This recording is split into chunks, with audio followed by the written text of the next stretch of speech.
Noon. I hope everyone had a nice lunch. Welcome to the session. My name is John Granzo. I'm presenting on visualizing telematic music performance and presenting on behalf of my colleagues, Matt Albert, the violinist at the University of Michigan, and Michael Gurvich, but mostly on behalf of the student team that has been driving this very multidisciplinary and playful research on alternative ways to visualize bodily motion, gestural motion for telematic music performance, which in its most basic definition is two or more musicians performing together in separate geographic locations, sending audio over the internet. Simple, right? You've never been to a concert, a telematic concert with technical issues, have you? Has anyone been to a, no? Okay.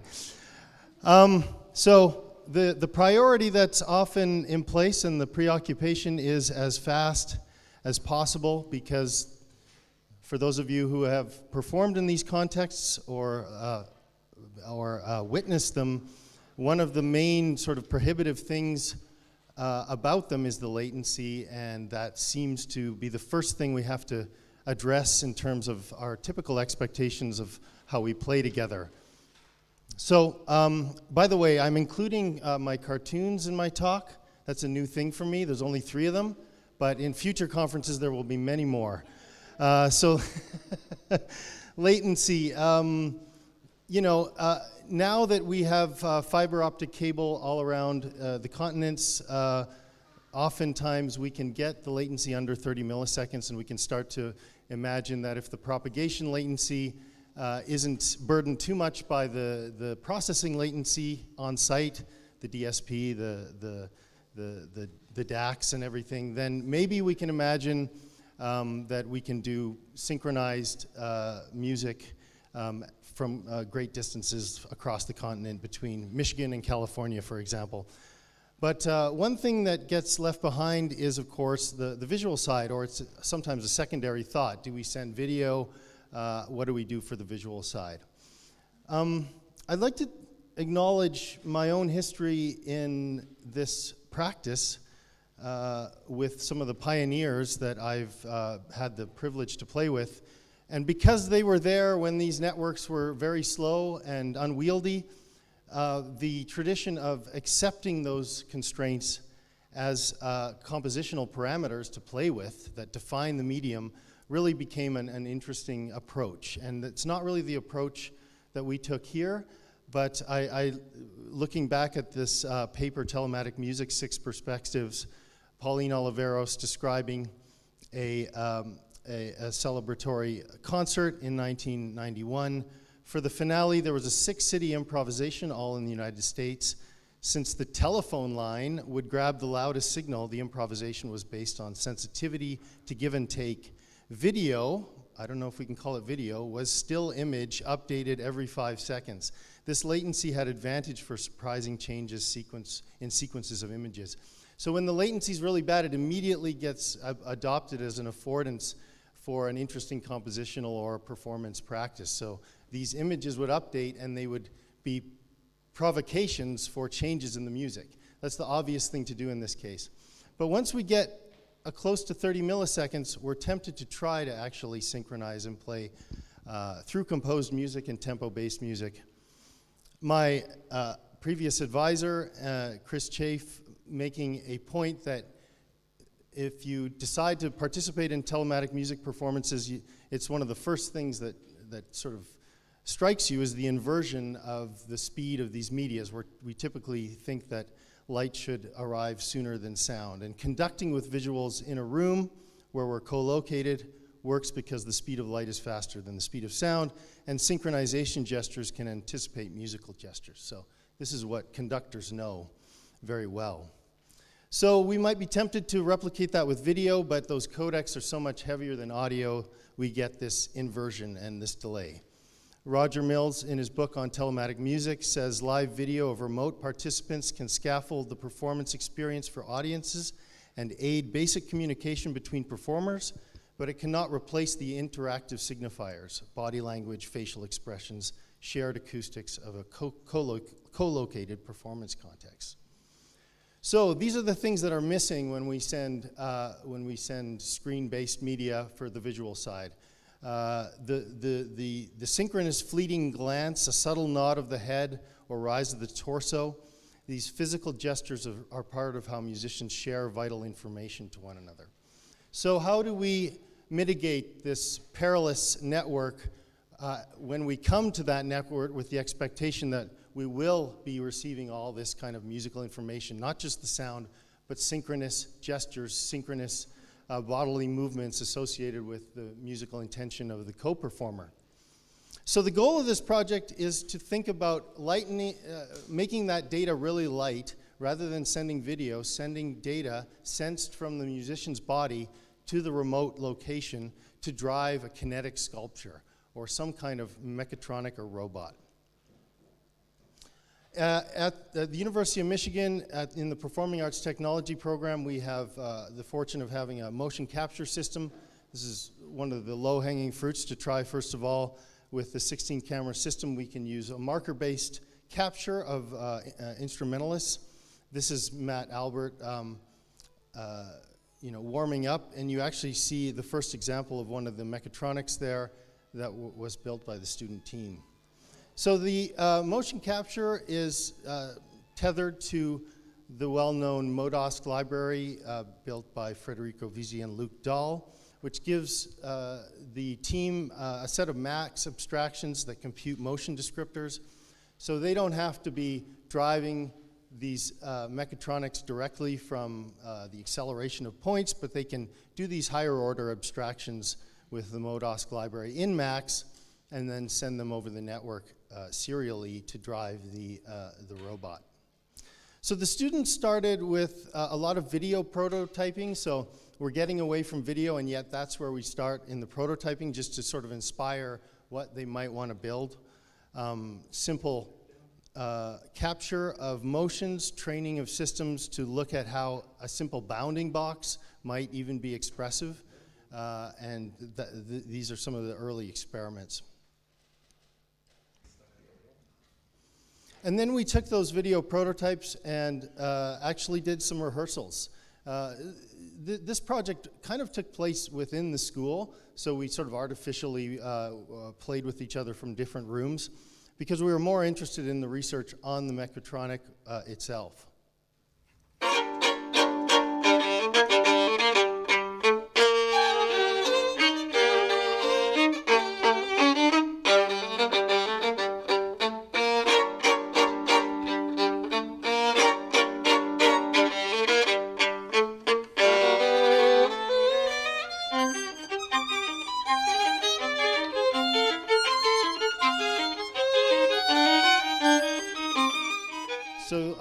You're seeing a bounding box driven by the motion capture from Matt Albert on the right. So we have the privilege of being amongst many great performers at the music school who are interested and more interested than ever in this kind of research because of, really driven by the pandemic. So even though perhaps I could make the assumption that many in this crowd are very familiar with the tradition of using the network as a medium and sort of playfully engaging with the delays. The real goal of this research was to try to facilitate synchronization, detection of the downbeat together, and how could we do that without trying to send very heavy codecs with video. So then, after the video prototyping, a lot of sketches, how do we translate this into a physical system with linkages and materials and motors and motor drivers and send that data serially to the remote location. Students were able to build brackets in CAD, and because this was an interdisciplinary team, we had students from robotics that had access to laser cutters that could cut aluminum, and they researched the right motors. These are the Go Builda motors. And I want to show an early prototype that kind of captures some of the research preoccupations that came out of our discussions. So this is the height of the bounding box mapped to rotation.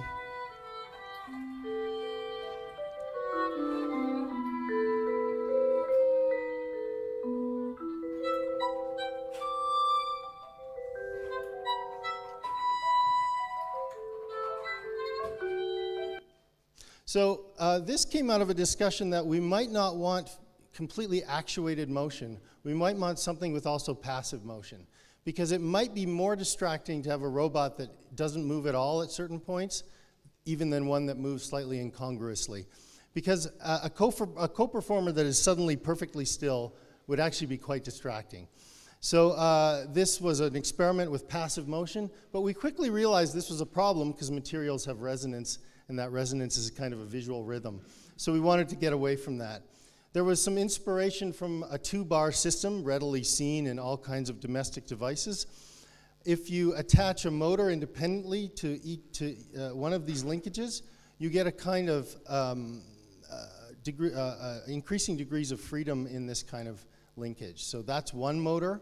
You can't see them because they're in series here, but the other motor allows for this alternate motion, which kind of corresponded to the bounding box. They were thinking of some kind of robot that would represent a volumetric shape and be able to change that. So this was a robot that the students playfully nicknamed Jabby. And this capture is with IMUs, so we're exploring different kinds of sensors, inertial measurement units on the head and the 2 arms. It's just for convenience that he's also wearing a mocap suit, but we've actually attached IMUs to it. So if you notice early on here, the nod of the head, this was a very important discovery that we wanted the head movements to correspond to some rotation that would not be totally correlated necessarily with the notes. So you saw that rotation when he moved his head. This is Gavin Ryan, DMA.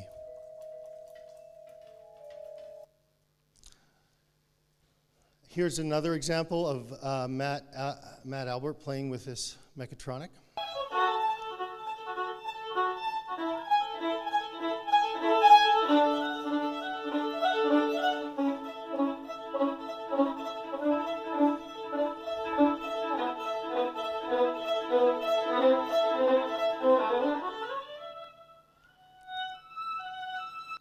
And I hope you notice that it's that rotation of the body that activates the torsional motor on this, and ended up being really important when they rehearsed coming down together on a downbeat, for example, after a long rest.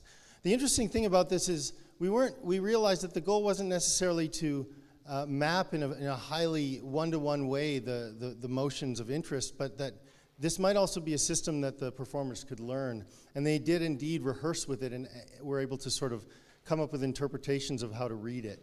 So this is the first movement of Prokofiev's Sonata for 2 violins. And this is not hard because the second violin comes in later.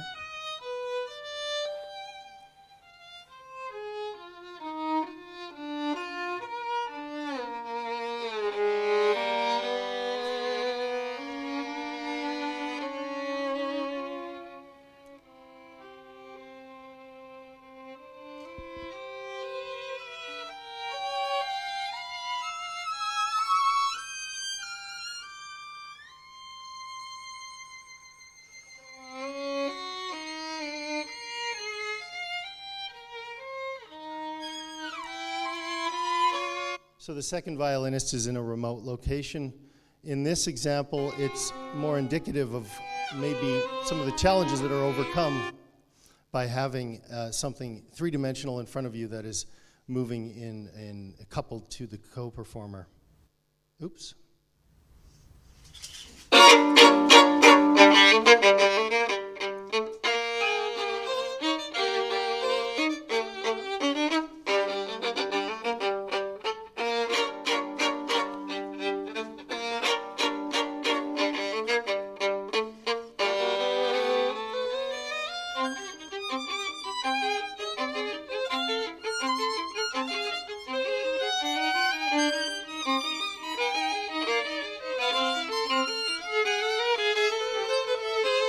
We did build a second mechatronic that was more sort of a radial floral pattern.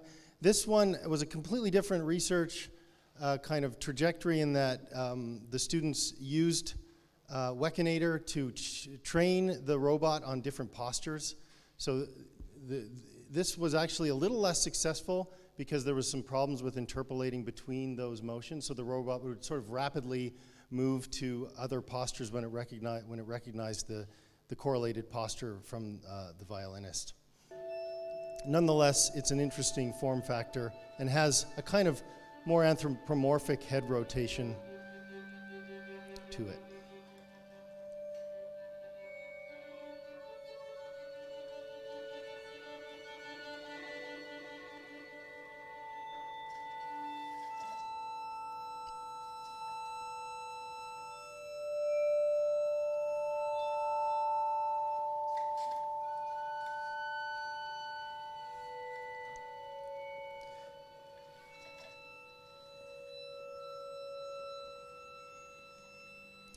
So after building this one and the other one, we actually did a workshop where the two performers were in remote areas of the school, and one was driving this robot and the other one was driven by the violinist. So we tended to discuss things like, do we want this mechatronic to be anthropomorphic? Do we want it more abstract? What's the scale? How much of this is for the audience? There's a lot of research about how there's more engagement with a mechatronic display than a screen, so it's not just about latency.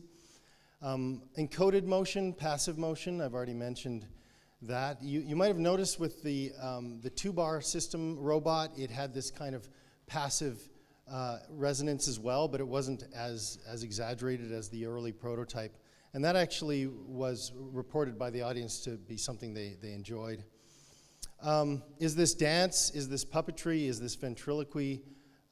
When you build a platform like this, it becomes as much a platform for analysis of performance. What is important? How much can we reduce gestural communication for these kinds of telematic constraints? Human-robotic interaction, which is a fascinating field. How do we keep movement in mind? Robotics are often designed for highly utilitarian movements. How do we think of them for more expressive movements, more related to dance perhaps, or in this case, expressive gestures for synchronization? And then coming out of this, hopefully, will be a taxonomy of musical gestures that are important for this kind of context. So this is ongoing. We have a team still working on it through the fall, and we have a concert set up in a remote location, hopefully with the University of Virginia. They also have a motion capture system, and that's where Luke Dahl, who developed the Modosk library, is. So it makes sense to do it there. And it's also close enough that the audio delays will allow for synchronization. These are usually not my priorities when I participate in these concerts. It's usually very improvisational, and work I participated with Chris Chafe, for example, was using the delay, the round-trip delay time, as a Schroeder-like reverb. So actually using the delay to imply a virtual room. But this is nonetheless interesting. I think it's really inspired by our time and the fact that ensembles, through the pandemic, were really suddenly interested in telematic music as a way of rehearsing. So the pedagogical side of this is faculty engineering art student teams at Michigan. This is a program that places students with teams in different schools, basically in architecture, the School of Art and Design, engineering, robotics, and the School of Music, Theater, and Dance, as well as the School of Information. And they get to choose these incredibly creative projects and work with teams with students from other departments. And we've had a really great team through the few years here. And I just want to really acknowledge them. This is mostly their work. We come with ideas and apply for the grants. And we really have the fortune to have great students. So in 2021, our team, and we have an ongoing team now working through until December. I want to thank our sponsors, local or our internal granting organizations, Michigan Arts Engine and the Arts Initiative. Thank you very much.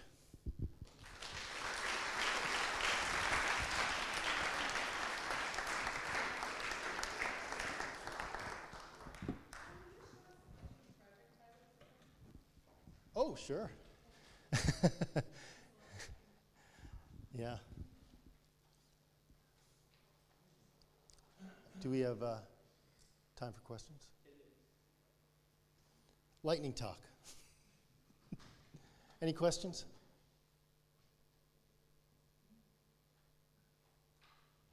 Yeah? So, forgive me for forgetting the names of things, but this rotating wooden two-motor, The first one? the second one, Okay, yes. the one that you spent the most time on, is that being used, this one, yeah, is this being used now in future research, or?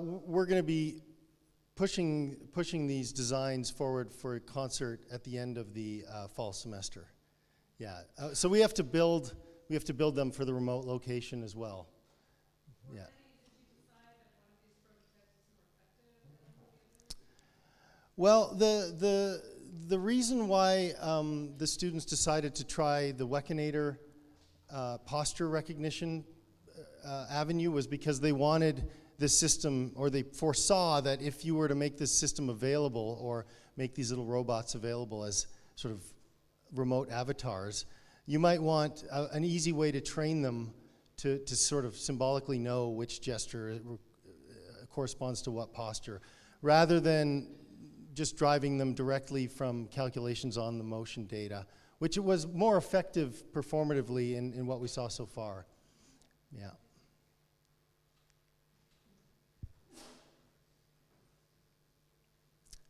Yeah? How do you imagine having additional musicians using this kind of instrument?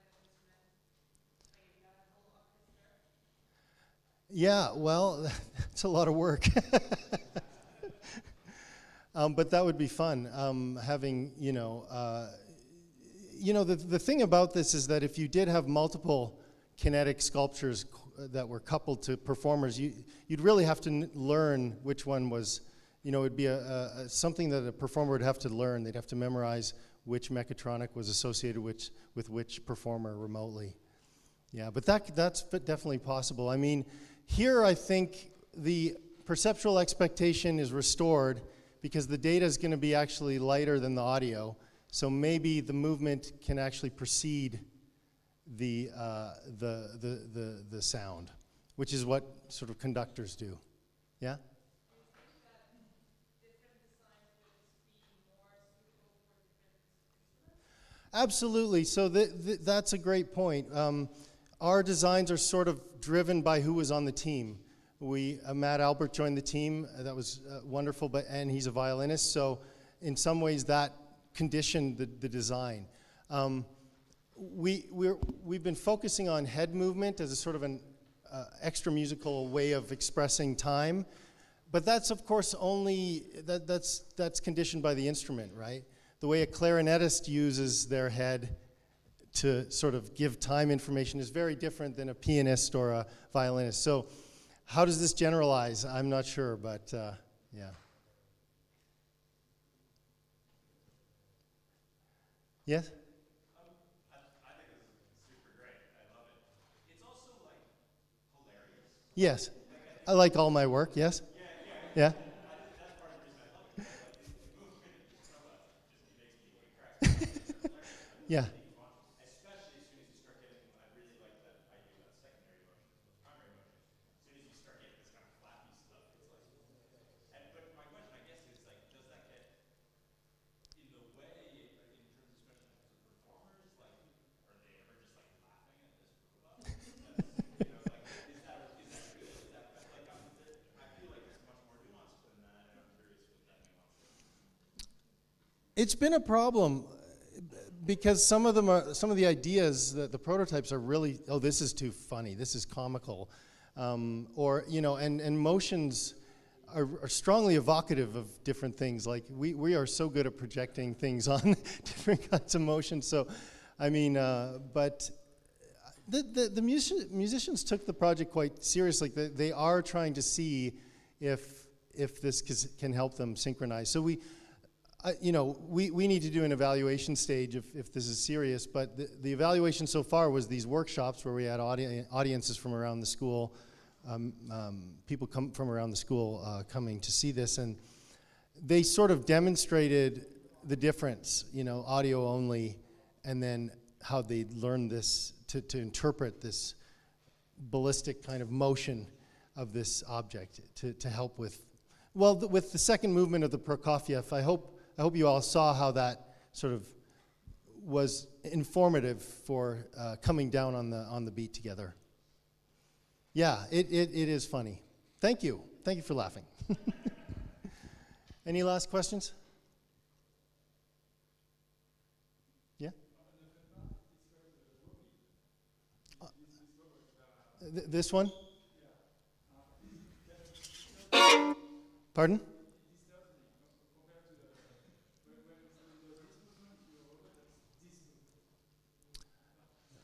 Yeah, and so that, we've stabilized that a little bit, but I kind of liked it. It makes you nervous?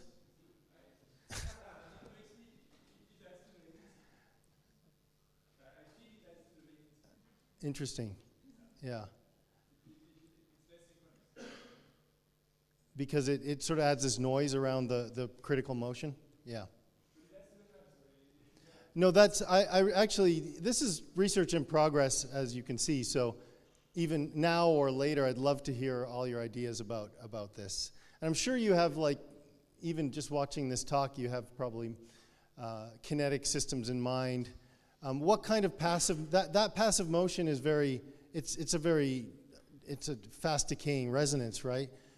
What about something that, you know, has some sort of less disturbing passive motion, like a mobile that has actuated motion but also just continues to move in the space, you know? Pardon? Yeah. Yeah, yeah. You know, that's funny though. Roboticists also add slop to their joints. Sometimes it works. Yes?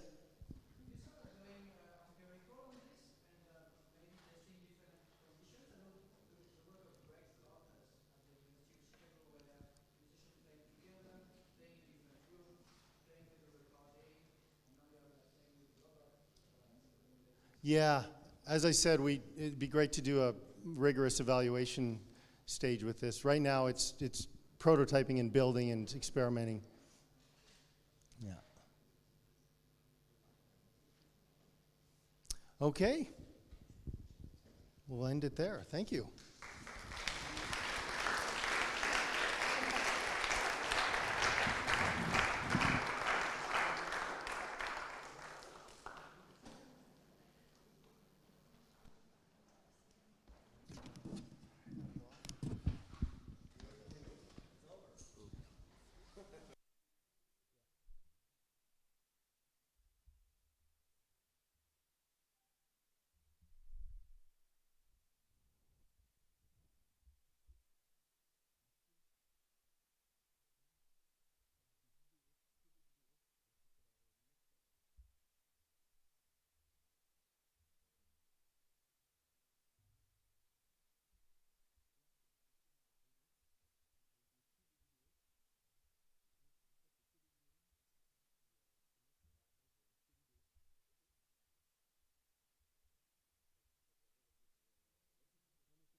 Okay, just before we start this session, I have a special announcement to make. So if some of you drove here and parked on the parking lot behind this building, like the one where there's the broken barrier, please move your car, okay? Because it's a special parking lot. It's not for the people of the conference. So, so if you, I know most of you didn't drive here, but like, who drove here? Ah, okay. So, well, you want to do it now because they're not happy. So, yeah, if you park there. So, just, okay. Yeah, sorry for we're slightly late, but basically there was a technical problem, you know, as a change. So I entered 3 times the wrong password, and then my computer logged for 20 minutes. So.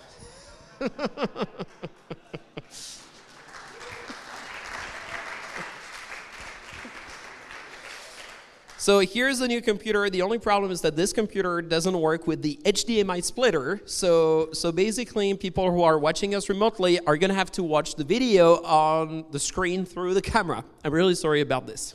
Anyway, so this is a special remote session. All the presentations you're going to see in this session were pre-recorded. Okay, so I'm just going to play like the videos of the presentation.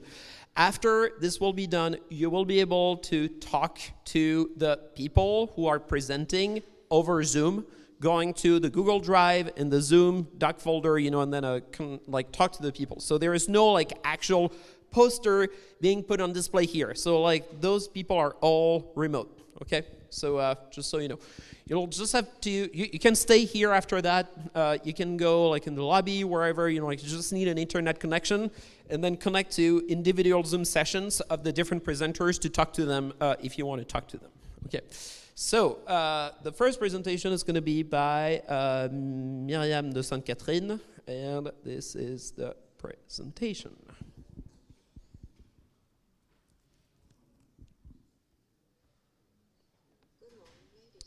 Okay, sorry.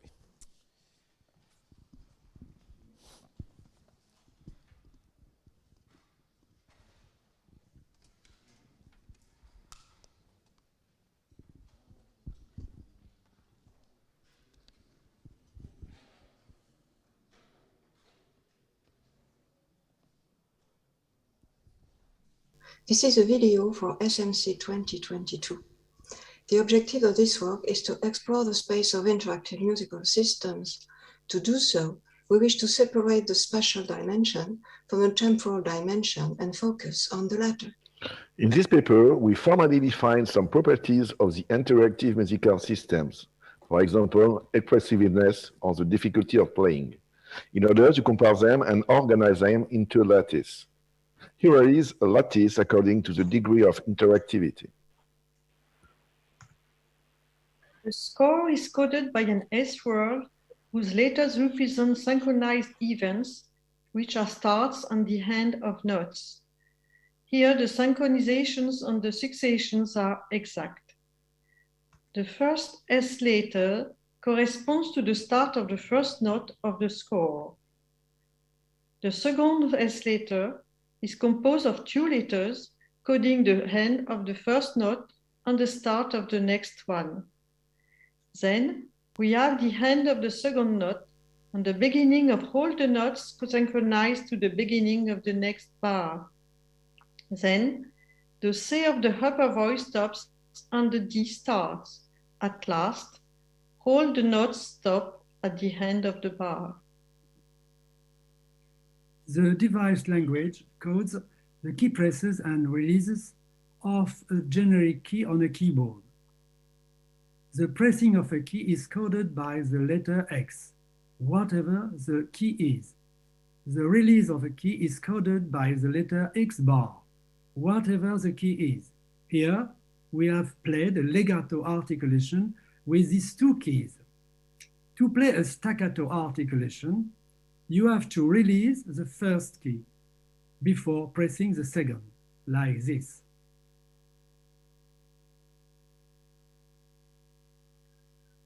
A command is a colored word of the device language where only the red letters are active.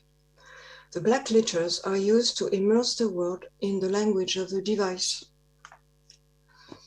An interactive score is a colored S-word of the score when the red letters are the interactive points by which the musician can interact with the score. A mapping is a correspondence between the active letters of the command and the interactive points of the interactive score. Let us notice that here, the black X bar is not active. Here is how it works. Press one key triggers the start of the first note, A4. Release the key has no action. Press a key again triggers the end of the A4 note as well as the start of the second note B4. Release the key triggers the end of the note B4.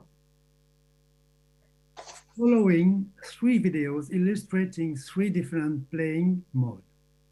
It should be noted that the rhythmic mode only allows to play esatto legato, while the metapiano mode allows to overlap the notes and to introduce silences for articulation. Video 1, rhythmic mode with 1 key.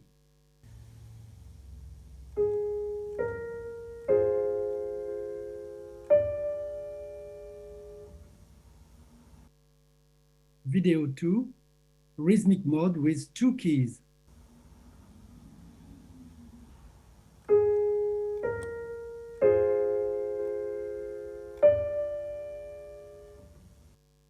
Video 3, metapiano mode with articulations.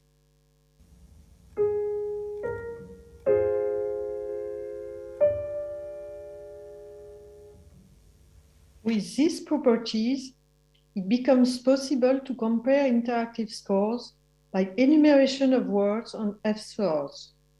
The perspectives of this world are numerous: to improve the measures of the properties, to explore other playing modes, to study other lattices, and to use them to optimize the design of interactive musical systems. Thank you for your attention.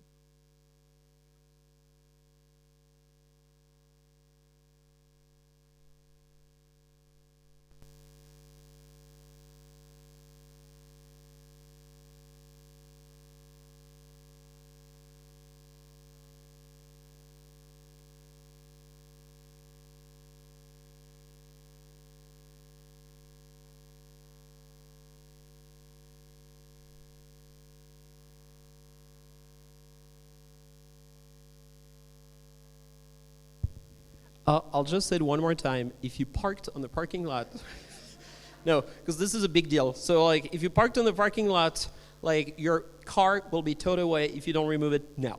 Like, just saying. No, mine is okay. So.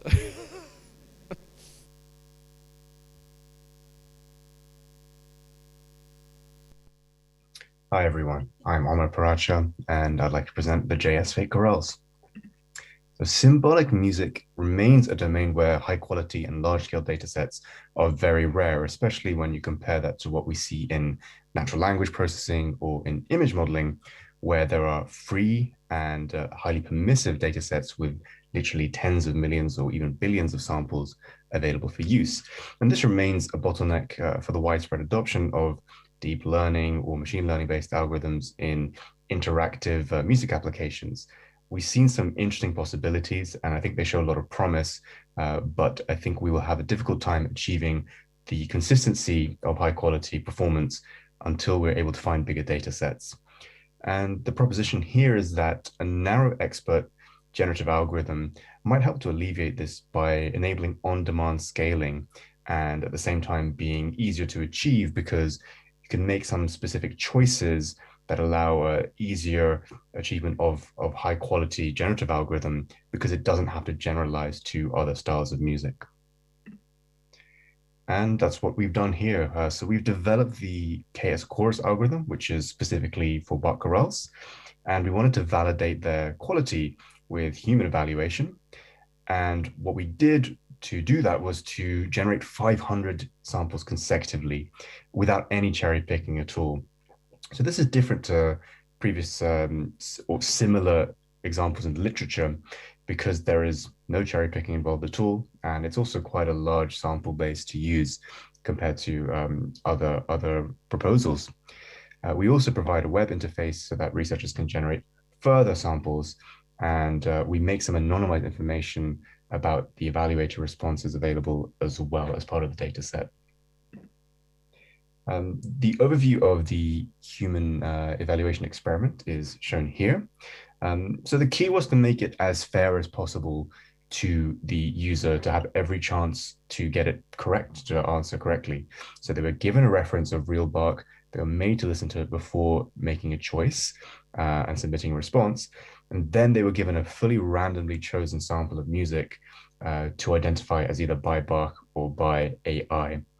And they had to listen to the entirety of it before they could progress, but they could listen to either the reference or the sample as many times as they wanted before finally submitting their response of whether they thought the sample was also by Bach or whether it was by AI. And we found that the likelihood of them choosing it to be composed by Bach, as measured by weighted average recall, was 55.7%, which is pretty good. It's certainly comparable with other such proposals in literature. The ideal would be 50%, because that would mean that the two sample sets of real Bach and of the generated pieces would be completely identically considered by the evaluators, but there's a slight deviation there. That said, considering the lack of cherry picking at all, it's certainly a big step forwards. We also evaluate the data set algorithmically by using an already known algorithm, TonicNet, and modeling the canonical JS Bach chorales data set. So first we train the model on only the JS fakes and then evaluate performance on the validation set of the real Bach chorales. And we got very, very close to the existing state of the art, closer than any other method besides the state of the art itself. And finally, we tried training the same existing model on both the real chorales, the training set of the JS Bach chorales, and on the JS fake chorales, and then evaluating that on the validation set of the Bach chorales. And with that augmentation, we're actually able to get a new state-of-the-art validation set loss for the JS Bach chorales.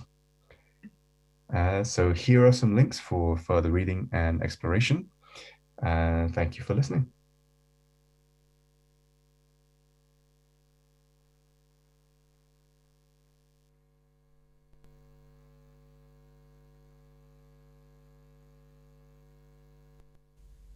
Hello, SMC!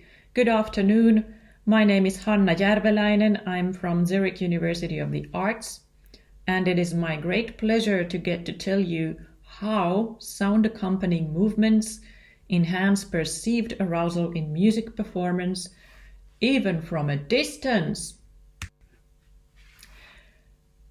It must be a relief that the lengthy title simply refers to the concert experience, which is a combination of multisensory perception, transmission of these multisensory cues from the performer to a specific seat in the concert hall, and a specific social frame.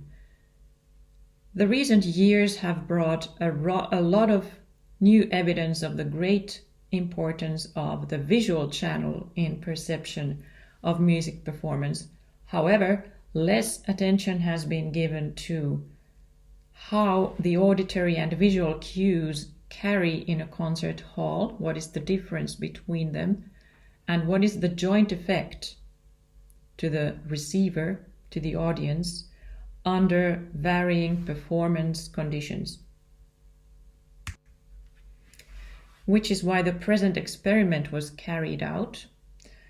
We measured perceived arousal under varying degrees of sound accompanying movements, either with movements or without movements, which means just the sound producing movements, which are obviously necessary.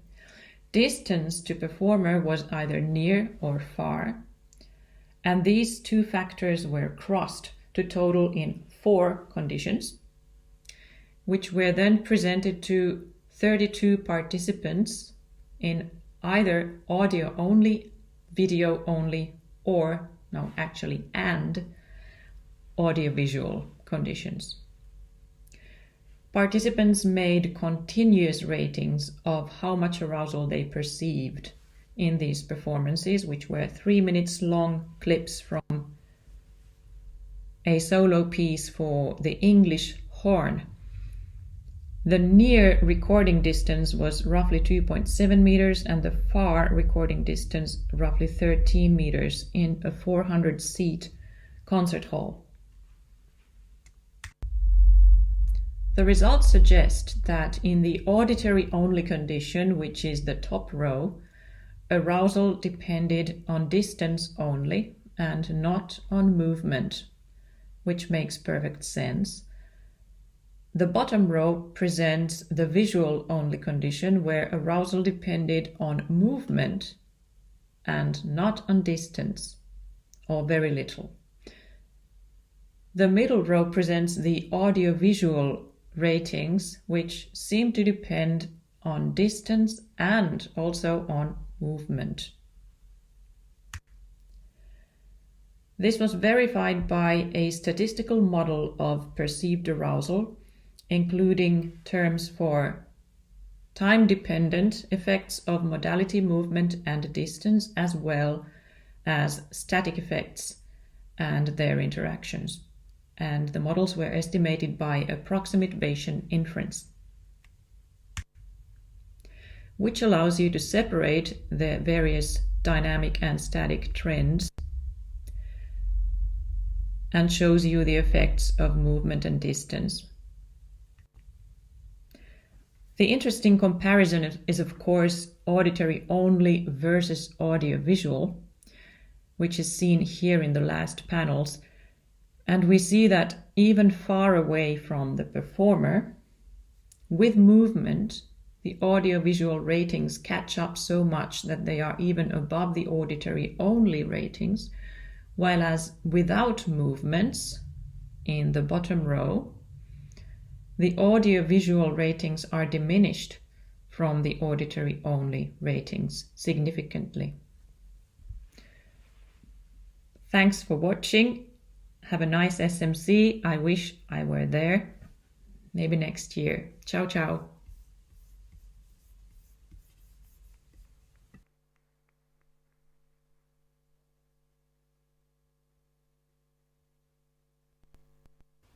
One of the key capabilities of the human sense of hearing is to determine the direction from which a sound is emanating, a task known as localization.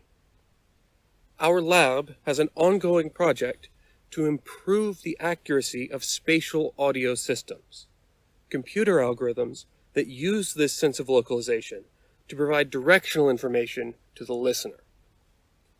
In order to evaluate the effectiveness of these systems, we need a model that can replicate this localization task and estimate the perceived direction for any particular sound. The interaction of sound waves with the various surfaces of your head and ears creates a direction-dependent audio filter known as the head-related transfer function, or HRTF, that is applied to everything you hear.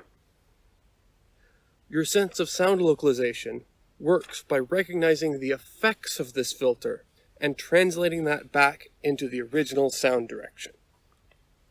Because everyone's head and ears have a unique shape, each person also has a unique HRTF. In this paper, we describe how to use an individual's measured HRTF to train a machine learning model that can replicate that individual's sense of localization. When presented with a sound wave that arrives at the listener's eardrums, the model outputs a direction vector corresponding to the perceived direction. As part of this process, we searched the hyperparameter space to find a single configuration that produces good training results for a broad range of individuals. According to prior studies, humans can correctly identify the direction of a sound to within 20 degrees 95% of the time. We trained models for 48 individuals using the single configuration we found during our hyperparameter search. These perform comparably to humans, with the median model identifying 95% of sound directions to within 19 degrees. Thank you.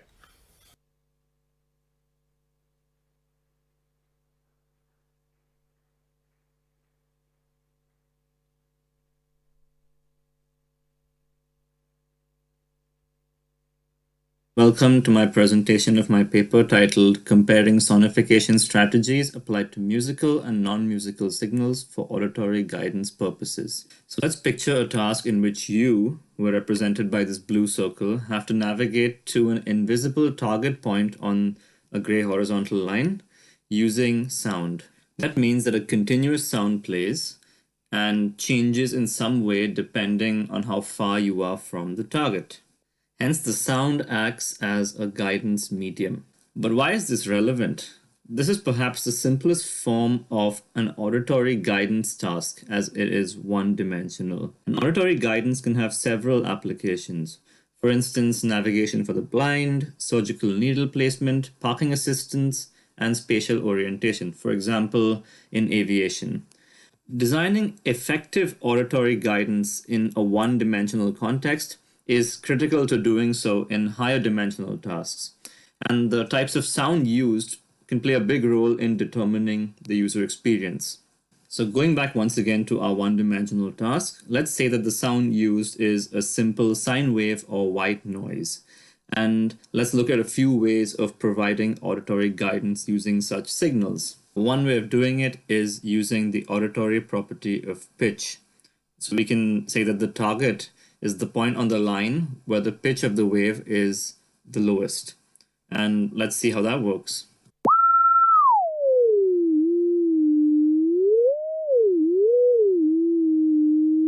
Another property we can use is synchronicity. The target is the point on the line where the beeping sounds are in sync with each other. That is to say that you only hear one beep.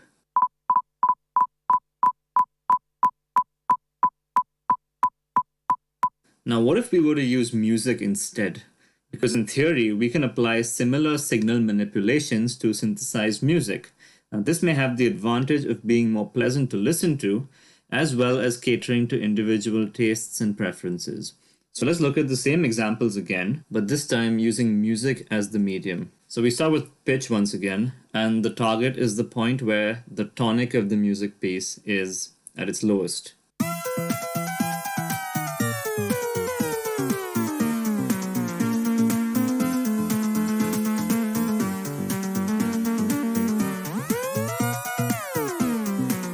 We finally look once again at synchronicity, and here the target is the point where the instruments are in sync musically.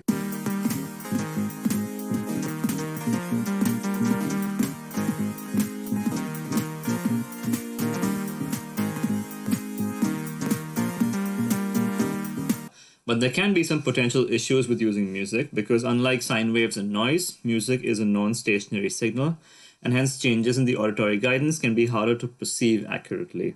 Secondly, differences in musical expertise can play a greater role in determining how easily people are able to use the auditory guidance.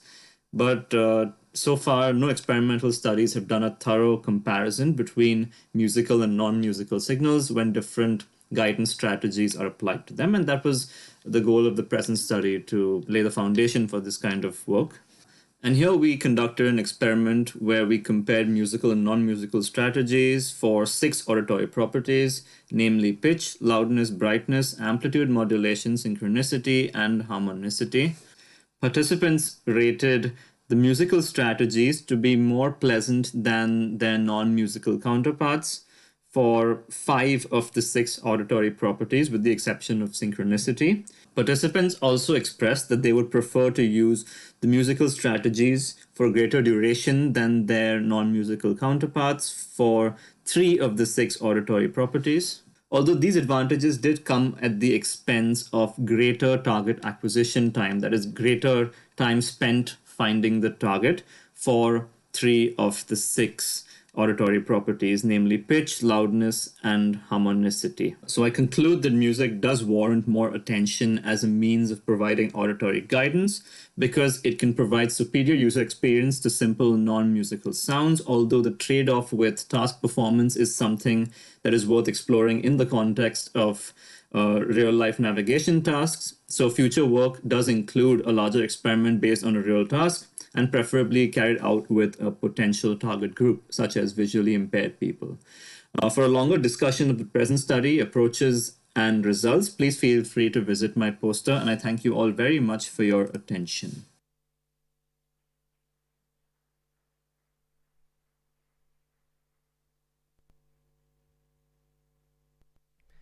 Hello everybody, I'm here to present the work titled Similarity of Nearest Neighbor Query Results in Deep Latent Spaces. My name is Filip Tostogan, I am from Music Technology Group, Universitat Pompeu Fabra. So, in the latent spaces, usually music tracks have some kind of representations, usually denoted by the vectors, and these latent spaces are multidimensional, and they usually follow some kind of notion of musical similarity. So, for example, if we have track R here, and you would like to retrieve the tracks that are most similar to it, you would find its nearest neighbors. And in this example, we have tracks numbered from 1 to 5 in the order of increasing distance. So the 1 is the closest, and the number 2 is the second closest, and so forth. So we would get tracks 1, 2, 3, 4, 5 in this order as the nearest neighbors of track R in this latent space. In this paper, we want to investigate to compare different latent spaces and how consistent or similar are they in providing the results. So for example, if you use the same collection but the different latent space, you might get the nearest neighbors that are quite different, but also might include some common tracks. Like for example, you see here 3, 6, 2, 7, and 8. And tracks 2 and 3 are the same in these top 5 most similar tracks retrieved. So we define this notion of nearest neighbor similarity, and then similarity for short, which is just the number of common tracks divided by the length of the number of the nearest neighbors retrieved, which in this case is 2 divided by 5 is 0.4. And if we want to compare the whole space, we would just repeat it for every track in this collection and then average it together. The spaces that we want to consider are made by VGG and musician architectures, which are widely used architectures in music information retrieval, pre-trained on Millington dataset and Magnet-Agathon datasets. And we use the latent spaces constructed by the tagrams, which is the output layer of neural networks. Or we also use the embeddings, which are the penultimate layer of the neural network. And we also consider the VGG, which is trained on the audio set, which is like not music but audio data set, and which only provides embeddings. The dataset we used for this paper is the newly introduced latent gem dataset. The details are in the paper and come to the poster session if you're interested, but the baseline is that it has the representations for 9 content-based, just introduced, and 3 collaborative filtering latent spaces for more than 29,000 music tracks from Gemendo. I will just briefly go through the most important results. For more results, come to the poster session. But here you can see the NN similarity for the pairs of the latent spaces that we are considering. And first thing first, the collaborative filtering is quite different from the content-based spaces. You can see here the similarity is like the minimal between those. And we also investigated if we would fix all of the other variables, but change like dataset or architecture or layer, which would contribute to the spaces that are the most dissimilar, and changing the dataset produces the most dissimilar spaces, followed by the architecture and followed by layer. And you can see also from these graphs that Magnet-Agathon is more consistent in providing the latent spaces, which are more similar to each other on average. And the embeddings from the different architectures and dataset are much more similar to each other comparing to the tagrams. We also performed an online experiment where we, in the same way that you have a reference track, and then you have 5 latent spaces, which would produce 4 closest nearest neighbors to this reference track, and we asked 39 participants to rate these playlists comprised from the nearest neighbors from not similar to very similar on the 4-point Likert scale, to see which space might be the best one, and you can see results on right here. Audio set VGH embeddings perform the best, followed by the Magnetagatune musician embeddings. Generally the embeddings are better than tagrams here, you can see, and the collaborative filtering doesn't work very well in this track-to-track recommendation scenario. But that's it for this presentation. Please come to the poster session to have a discussion, and thank you for listening.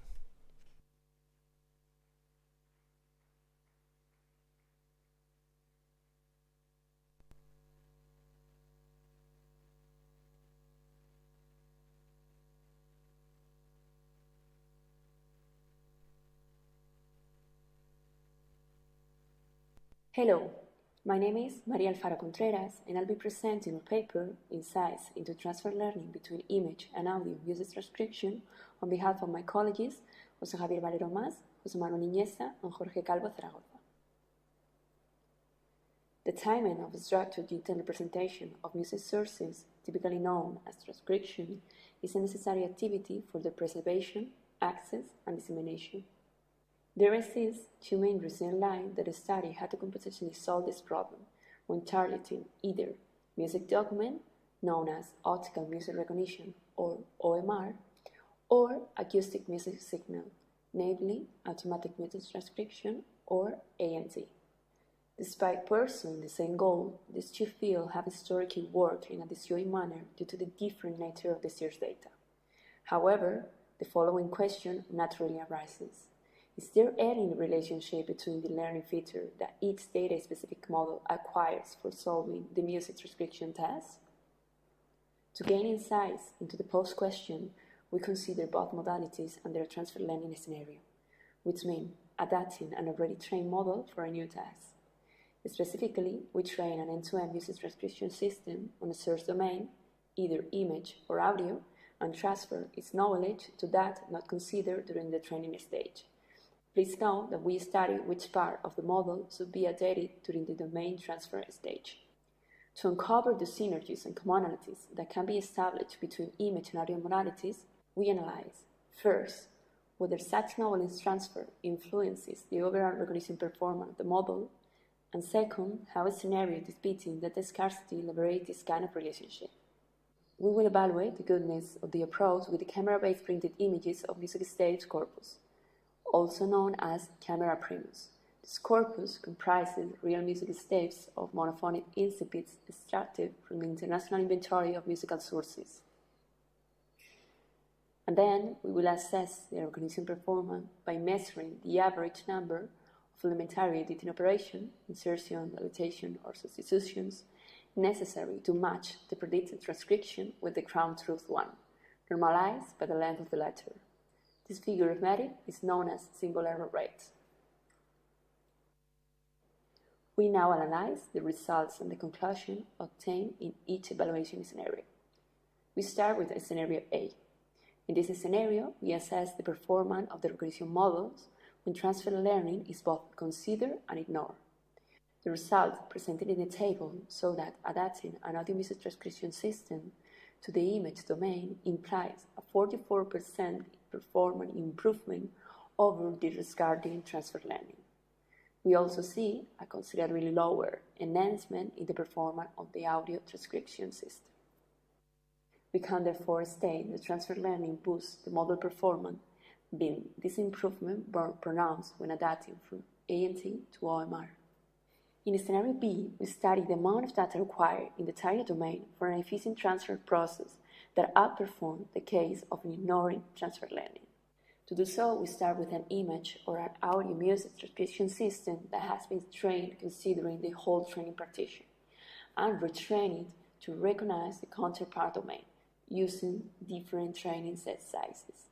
The results presented in the table show that going from an audio system to an image one accounts for no differences, at best, with respect to starting with an image system, while going from image to audio leads to an improvement of over 60% only if we have a relatively small training set of 50 samples. When increasing the trained charged corpus, this enhancement in the performance is lost. We can therefore state that the use of transfer learning is not enough to overcome the scarcity of data, as the aforementioned enhancement of the performance, the one found in scenario A, is only observable with sufficient target training data. This impedes the use of previously acquired information in situations where it is most needed, such as those with a limited quantity of data.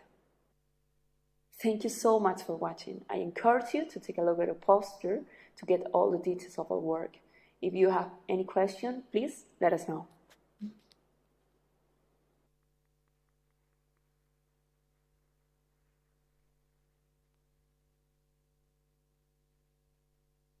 Hi, this is Adrián Barahona Rios and Tom Collins presenting our paper Spexing GAN Sound Effect Variation Synthesis using Single Image GANs. So when it comes to games and interactive media, it is very common to use different assets to sound design the same in-game interactions.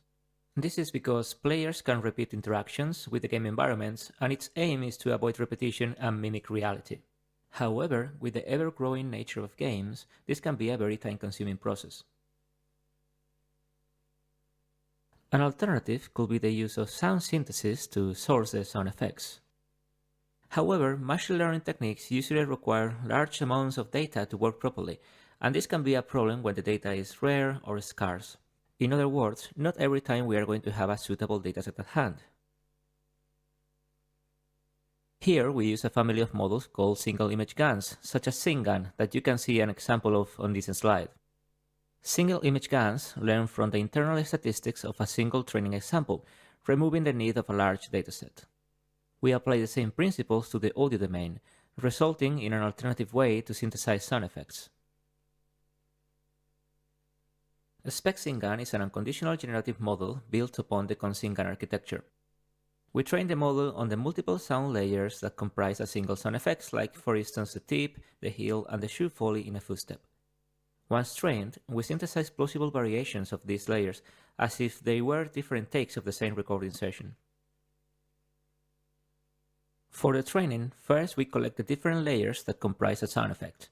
Then we compute a short-time Fourier transform, we discard the phase, and finally we stack the different one-channel spectrograms along the channel axis as if they were different RGB channels on an image. We use 3 layers in our experiments, but the number of layers is not restricted.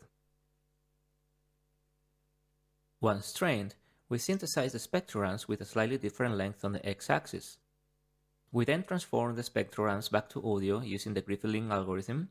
We shuffle the different length layers, apply some randomized delay and gain, and finally we combine the layers to form the final sound effect. Here you can listen to some examples of a Spexing GAN trained on multi-channel spectrograms. First you will listen to the training layers, and then to the synthesized variations.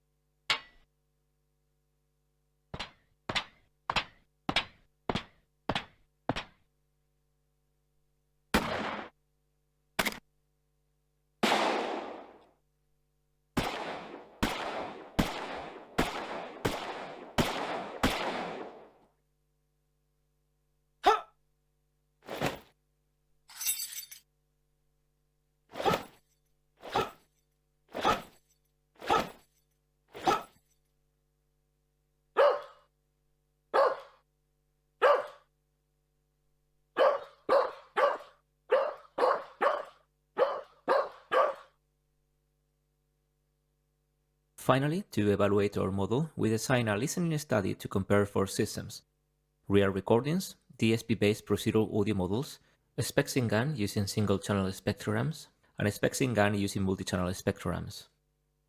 Spexing GAN performed better than the procedural audio models considered, and in future work we plan to increase its quality to be on par with real recordings, and to introduce some user control over the synthesis.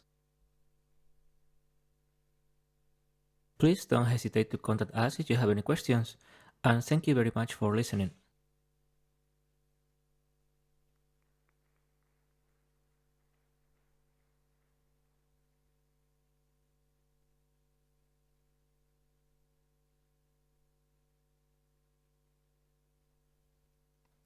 This paper presents a software application for deriving sound synthesis from a quantum model.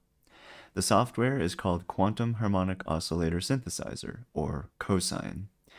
The quantum harmonic oscillator is a fundamental model in quantum mechanics as it forms the basis of many systems. It describes a time-varying wave function that can represent a quantum particle. The ground state of this wave, like all quantum systems, must be greater than zero. In other words, it cannot be totally static and must always be in some state of fluctuation. This dynamic nature suggests musical possibility. A quantum harmonic oscillator can be described by its eigenstates, or possible energy levels. The wave function of the quantum harmonic oscillator is a linear combination, or superposition, of these eigenstates. The wave function is complex valued and rotates in the complex plane. Each eigenstate, then, can interfere based on their phase components in a superposed state. This creates a time-dependent morphing wave, and it was this evolving wave pattern that inspired the creation of cosine. Cosine can simulate the quantum harmonic oscillator in a superposition of up to 15 eigenstates. It is both a simulation and a tool for generating quantum-based sound. Several sonification strategies were explored. At the core of this quantum simulation is a time-varying probability distribution of the quantum wave function. Thus, this work is close in spirit to the pioneering work of Yanis Xenakis, incorporating stochastic theory into musical composition. The internal synthesis engine of Cosine converts the quantum harmonic oscillator into sound in three main ways: wavetable synthesis, inverse Fourier transform synthesis, and noiseband synthesis. More possibilities emerge by pairing Cosine with an external application through OSC communication. With all cases, the sound is directly derived from the mathematics and model of the quantum harmonic oscillator. The wavetable synthesizer is the most direct method of sonifying the wave function of the quantum harmonic oscillator. This provides an evolving wavetable source. The inverse Fourier synthesis method of cosine takes advantage of the morphological similarity between the data of the wave function and a short-time Fourier transform. Both are comprised of arrays of complex values. The sonic result resembles a band-limited impulse train with an evolving spectral envelope. An extension of this technique leads to the noiseband synthesis method of cosine. This method follows the same procedure of taking the IFFT of the wave function data, except that it randomizes the phase. The result of this method is colored noise with a spectrum shaped by the probability distribution curve of the wave function, shifting and morphing in time. Quantum particles have an indeterminate position, and the wave function tells us the probability of finding them in any given position. Cosine samples the wave function to provide time-varying stochastic data that can be applied to panning. Cosine was used heavily in the composition of my fixed media electroacoustic work, Psi, which will be performed tomorrow at 4 p.m. in the Telecom listening room. In Psi, I used the aforementioned sonification methods, as well as a pulsar synthesis configuration and a granular synthesis model based on a three-dimensional quantum harmonic oscillator. The sounds generated with cosine incurred very little post-processing, so that the link to the quantum sound is preserved. The most musical scientific models describe the way multiple objects or agents interact over time. From a model such as this, contrapuntal relationships, dynamic gestures, and shifting hierarchies can be derived that naturally propel music forward. The quantum harmonic oscillator simulated by cosine is such a model. Undulating wave functions provide dynamic synthesis sources either by using the wave as such or by treating the wave as an evolving spectrum, while the time-varying probability distributions of the wave function present a new class of stochastic techniques. Cosine is free and open source. The code and ready-to-run binaries of the software for Linux, Windows, and Mac OS can be found at github.com/rodneydup/cosine.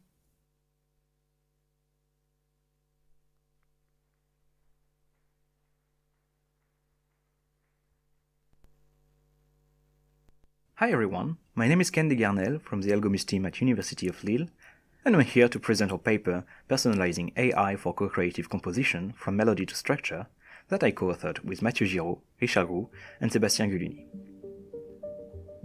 This paper describes the collaborative journey that the Alchemist team took with the French composer Sébastien Guluni around his artistic project Oblique Lines for the AI Song Contest 2021. The results being this instrumental piece titled The Last Moment Before You Fly.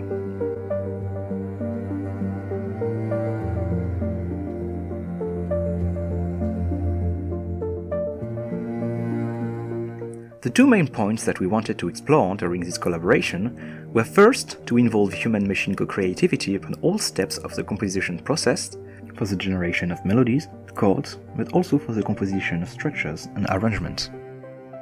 Second, we wanted to personalize the different methods used to match the needs and will of the composer. Collectively, we decided to focus on a composition process with structural sections. First, harmonic progressions were generated and catered into sections by the composer. Second, melodies were generated upon the selected chord progressions for each sections. Then, song structures were generated, organizing the order and repetitions of the different sections. And finally, arrangements layouts were generated on the structure with proposition of variations on timbre, rhythm, and orchestration. Note that for each co-creative process, the first compositional gesture is always given by the composer. For the generation of chord progressions and melodies, we've used machine learning techniques based on Factor Oracle. This automaton has been used previously in many co-improvisation softwares and is used to model a music memory where places sharing a similar context are connected. What you hear, the notes, the harmonies, are things that are generated by a nonlinear journey on this graph. The personalization of the AI here comes from the data used to train this model. The composer chose a selection of tunes from his own composition, but also from some personal inspirations. The Factor Oracle is therefore a great choice, as it is able to generate satisfying results from a very limited amount of data. For the generation of structure and arrangements, we've used method based on knowledge sharing, once again here with very simple Markovian model. Here the personalization of the AI is direct, as these models are built from the knowledge extracted from discussion with the composer about his usual composition processes. In particular, for the co-creation of arrangement layouts, the composer defined his own vocabulary corresponding to arranging techniques that he uses in his own work, which allowed him to communicate with the AI literally on his own terms. About the involvement of AI throughout the whole composition process, if we take a look at this table showing the different participations to the AI Song Contest 2020, you can notice that for almost all participants, the composition of structure and arrangement is done exclusively by humans. Which is why we wanted to focus some of our attention into composing them with a co-creative process. The Last Moment Before You Fly ranked third at the AI Song Contest 2021, with both an evaluation by the audience but also by a jury of experts who had knowledge of the methodology used. We also gathered feedback from the composer on how the involvement of AI changed his work or inspired him. The personalization of the AI was a huge benefit, according to him, saying that what the machine generated felt less generic than things that he had heard before from deep model, and even that it sounded like it had been generated for him. This collaboration was a close interaction between AI, the Alchemist team, and Sébastien Guluni during a 1-month time frame, which really fostered creativity through new human relations. And we do hope that this work will be able to generalize elsewhere and inspire new creations in the future. Thank you all for your attention. Please do not hesitate to join us in our virtual room to share your comments, questions, ideas of project with us. And I wish you all a great rest of the SMC conference. Take care. Bye.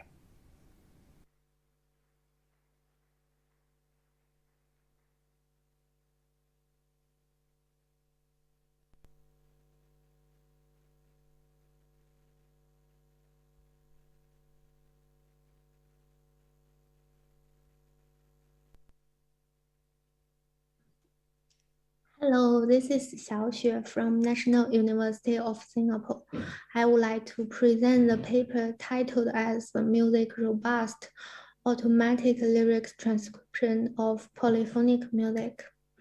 We first want to know what is the lyrics transcription of polyphonic music. It aims to transcribe lyrics from a song that contains both singing vocals and background music. For example, if we have polyphonic music as our input, the system will generate the predicted lyrics such as "She may be the song that summer sings."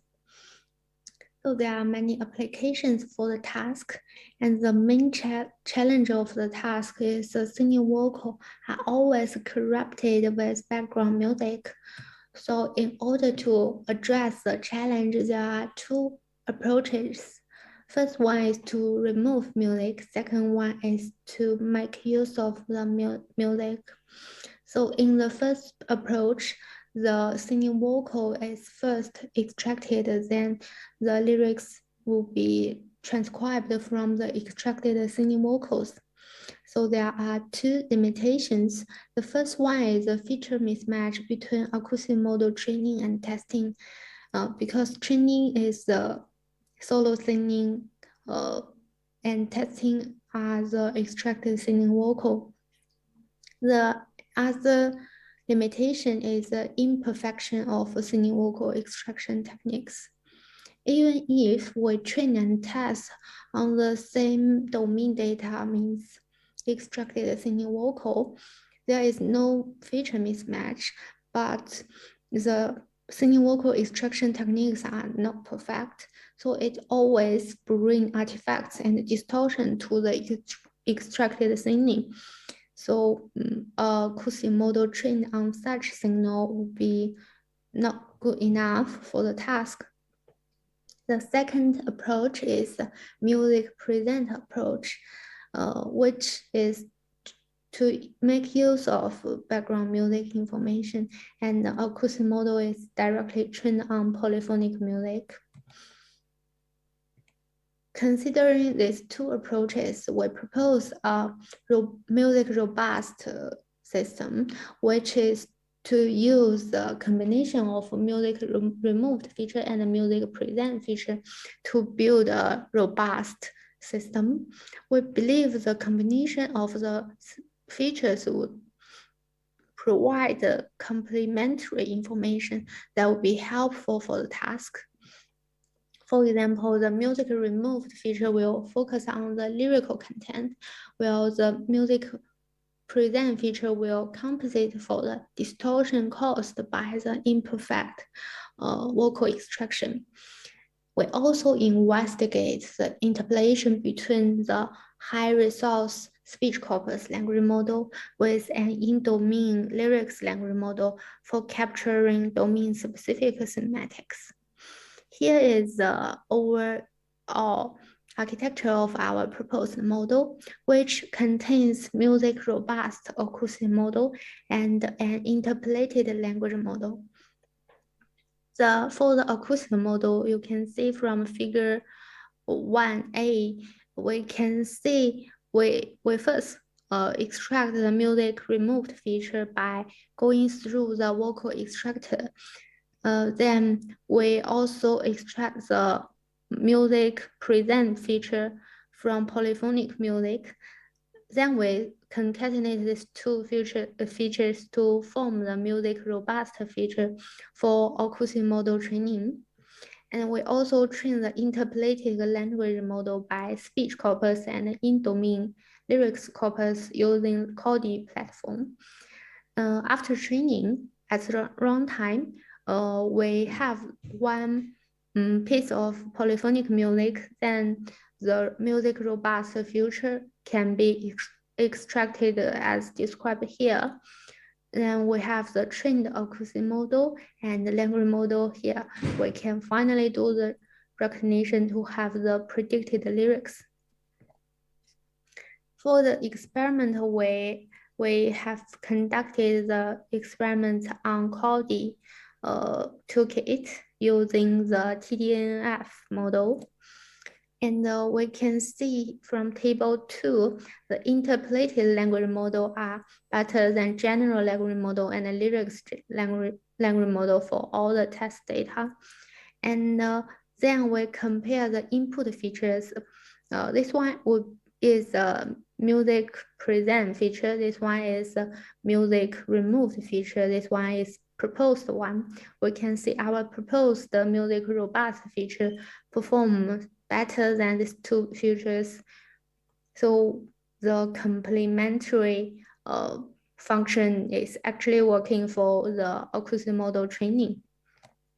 We also did genre analysis and the segmentation experiment.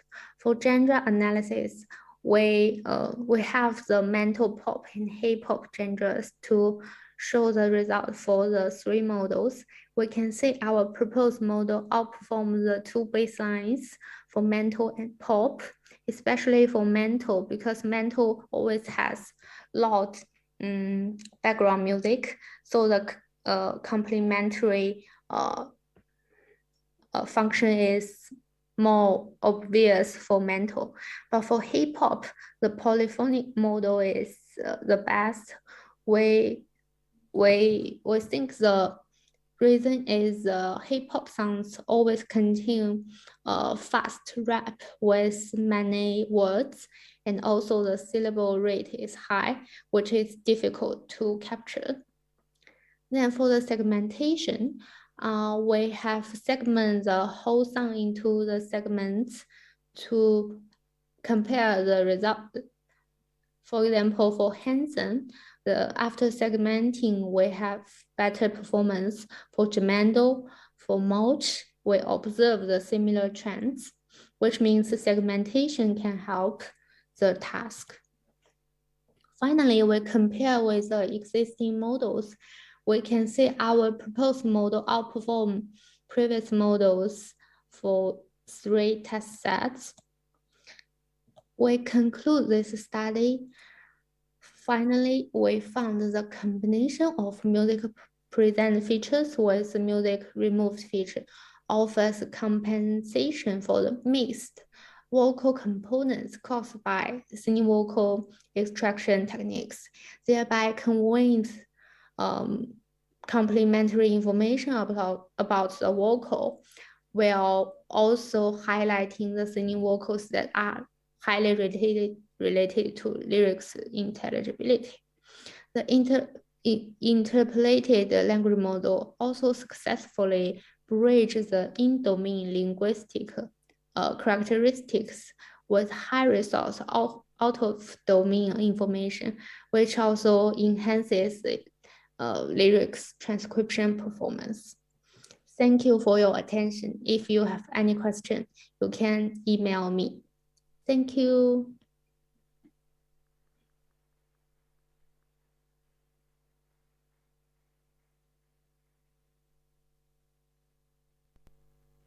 So this is the end for those oral presentations. Before you leave this room and go talk to the presenters over their Zoom sessions, I just want to talk very briefly about the program for the rest of the day, because I know that maybe some of you might not stick around until the end. So because I have some important information I just want to give you about the concert tonight. Okay, so. Okay, let me just adjust this quickly.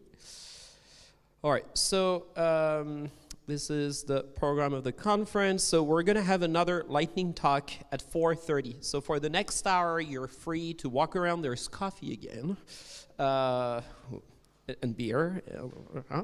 Okay. And so at 4:30, there is going to be another lightning talk. Okay. The first concert tonight is going to be at 6:30. It's at the Opera House of Saint-Étienne, at the Théâtre Copeau of the Opera House. There are like 2 rooms, so you want to go to this one. You can walk there from here. Like there's actually a map at the end of the program. I don't know if you saw it. Okay. Basically, currently we are here in A. Okay. The Opera House is basically in D here, so it's pretty far, okay? It's walkable from here to here, but that's like a 35 minutes walk, maybe 40, and it's uphill, okay? And like when I say uphill, it's like uphill, okay? So it's not Copenhagen here, okay? So